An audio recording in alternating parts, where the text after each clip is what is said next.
मैं समझता हूँ कि जो कल्याण बनर्जी जी गए थे याचिका लेके कलकत्ता हाईकोर्ट पे, तो वही याचिका लेके टीएमसी आज एक मतलब आपातकालीन सुनवाई के लिए बोले हैं कि सुओ मोटो कॉग्निजेंस लेके। तो माननीय सुप्रीम कोर्ट ने उसको संज्ञान लिया है और चीफ जस्टिस ऑफ इंडिया ने उन्होंने 2 जज की नियुक्ति की है सुनवाई के लिए। पर मुझे लगता है मीनाक्षी जी, जो अधिकार दिया हुआ है पीपल्स रिप्रेजेंटेशन एक्ट के माध्यम से या फिर चुनाव आयोग के तमाम जितने सारे कानून के जो प्रावधान है, शायद सुप्रीम कोर्ट उस प्रावधान को ध्यान में रखते हुए इस पे मुझे नहीं लगता है कि इस चीज पे आप हाथ डालेगी।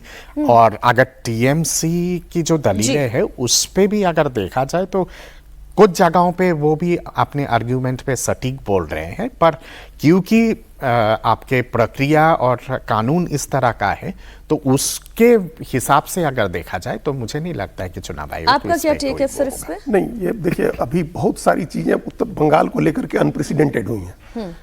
ऐसा कभी नहीं होता था या दूसरे किसी राज्य में नहीं हुआ। इसका यह मतलब नहीं है कि बंगाल में नहीं हो सकता है। जैसे कितना अनप्रेसिडेंटेड था कि सुप्रीम कोर्ट ने 705 न्यायिक अधिकारी नियुक्त किए, वो जो लॉजिकल डिस्क्रिपेंसीज में जो नाम कटे थे उनकी सुनवाई करने के लिए। आज तक नहीं हुआ था हिंदुस्तान में। आज तक जजेस को कमरे में बंद करके बंधक भी नहीं बनाया गया था। वो तो बंगाल में हुआ, मालदा में हम लोगों ने देखा।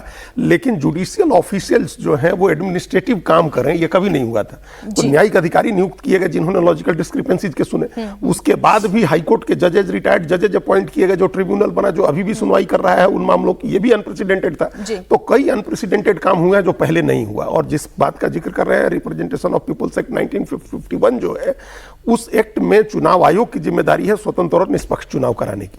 तो उसके लिए चुनाव आयोग क्या बंदोबस्त करता है, इसके आप हाथ नहीं बांध सकते हैं चुनाव आयोग को। चुनाव आयोग ने यह तय किया कि 2.5 लाख केंद्रीय बलों की तैनाती होगी, तो कोई नहीं रोक सकता था कि केंद्रीय बलों की तैनाती हो। तो वो किया उसने, चुनाव आयोग ने। इतने चरणों में चुनाव होगा, ज्यादा में होगा, कम होगा, आप चुनाव आयोग को नहीं रोक सकते। तो वो चुनाव आयोग ने किया। तो ये चीज भी चुनाव आयोग को ही तय करना है। और ऐसा नहीं है कि वहां स्टेट का कर्मचारी, राज्य का कर्मचारी नहीं रहेगा। जो रिटर्निंग ऑफिसर है या जो एडिशनल रिटर्निंग ऑफिसर है, आरओ, एआरओ, तो स्टेट का ही ऑफिसर है, वो तो वहां रहेगा ही काउंटिंग में। और काउंटिंग के लिए जो राज्य सरकार के कर्मचारी होंगे वो तो मौजूद रहेंगे ही वहां। ये तो पर्यवेक्षक के तौर पर अपॉइंट होना है। देखिए, इस मामले को लेकर के पहले भी ममता बनर्जी कोर्ट गई थी, जो माइक्रो ऑब्जर्वर्स अपॉइंट हुए थे, एक सेंट्रल ऑब्जर्वर्स अपॉइंट हुए थे, इनको लेकर के भी कि क्यों केंद्र सरकार के कर्मचारी को माइक्रो ऑब्जर्वर जब दूसरे जगह नहीं अपॉइंट होते हैं तो आप बंगाल में क्यों कर रहे हैं।